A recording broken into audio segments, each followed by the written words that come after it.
This video was sponsored by the Nick Morn Foundation. What will the cities of the future look like? By 2050, the world's population is expected to reach 9.8 billion, and nearly 70% of these people are expected to live in urban areas. In this video, we are going to be taking a look at some of the most sustainable cities which are currently under construction. From smart, high-tech cities to forest cities, we will be taking a closer look at what urban life is going to be like in 2050. The world's first forest city, created to fight pollution, is now under construction in Luzhou, China. It has been designed by Stefano Boeri architects, who have been developing green projects all around the world.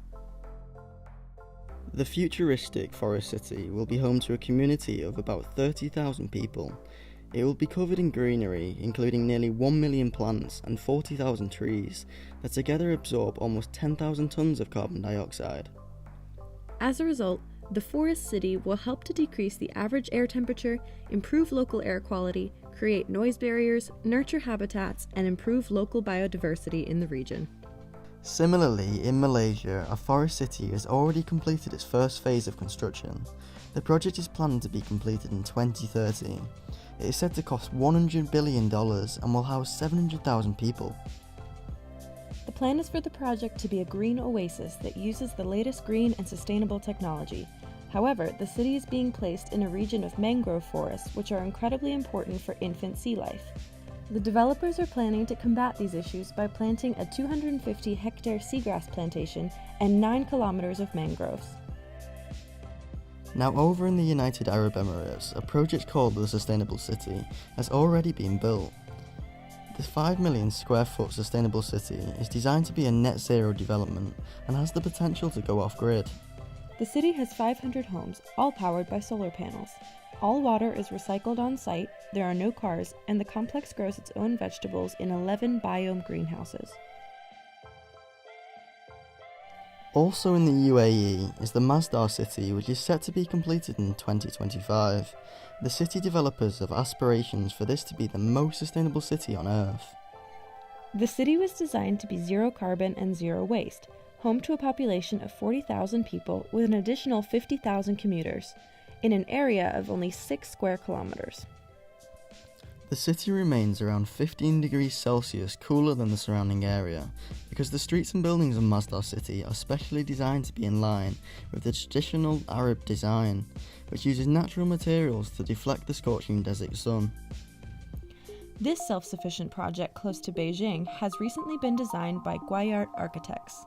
The buildings in the city are to be constructed entirely from timber and are designed to use 80% less energy than traditional buildings by utilising solar panels, natural ventilation and green roofs for insulation. The architects even incorporated greenhouses for growing food. Architecture firm B.R. Ingalls Group has designed a concept for a floating city of 10,000 people that could help populations threatened by extreme weather events and rising sea levels. It is called the Oceanic City, and the concept consists of buoyant islands clustered together in groups of 6 to form villages. Oceanic City is intended to provide a habitable offshore environment in the event of rising sea levels, which are expected to affect 90% of the world's coastal cities by 2050. In 2018, work began on a new city in the Philippines that is intended to be pollution-free and resilient to natural disasters. The new Clark City is still being constructed, about 100 kilometers north of the capital, Manila. This city is being built as a backup city from where the government can still function should capital city Manila succumb to a natural disaster such as an earthquake, typhoon, or flooding. Plans to make the city pollution-free include using green energy and constructing buildings that consume very little energy. The first phase of development is estimated to be complete in 2022. The city of Amaravati in India is being built with the goal of becoming one of the most sustainable cities in the world. The architects, Foster & Partners, want at least 60% of the city to be covered in greenery or water. Its estimated completion date is 2025. Solar energy will power every building in Amaravati, while the transport system will include electric cars and water taxis. Over to China now, where they have designed an entirely car-free city. The city will be built on a stretch of reclaimed land by Pearl River and will be connected to the rest of Shenzhen by bridges, ferries and subway. The developer, American firm NBBJ, says it will accommodate 80,000 people and take around 7 years to complete. Once in the city, commuters and visitors alike will traverse Net City on foot or by bicycle. Which was your favorite city from this video? Let us know in the comments below, and please hit that like and subscribe button if you enjoyed this video. What is going to happen in the cities that have already been built? Well, if you want to learn more about this, then you should take a look at this video, which we did on the current most sustainable cities.